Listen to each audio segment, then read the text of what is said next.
Оказва се, че 3D технологията може да служи както за гледане на кино, така и за спасяване на човешки живот. Това е възможно, защото вече е разработена специална програма, чрез която се прави 3D план за евакуация и дори симулация на катастрофа. Лабораторията за виртуална реалност е дарение на Техническия университет в София от Немския университет Карлсруе. Стойността е над 200 000 лева. Основните области на приложение са машиностроение, автомобилна техника, също области, които засягат медицинската техника и архитектура и строителство. Новата технология ще спести много средства и време на производителите, защото ще дава възможност да се изпитат продуктите преди да бъдат произведени. Към 3D комплекта ще бъдат включени и сензорни ръкавици, с които ще могат да се пробват виртуални уреди и части. Например, бормашина, а защо не и климатична инсталация.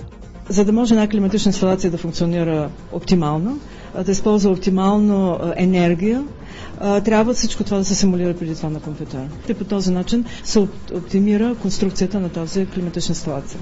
Предстои да се включат и останалите сетива в виртуалното възприемане на обектите под формата на аромати и звукове. Така, например, при симулация на пожар в сграда, при изкачването на етажите ще се променя и миризмата на изгорелите газове.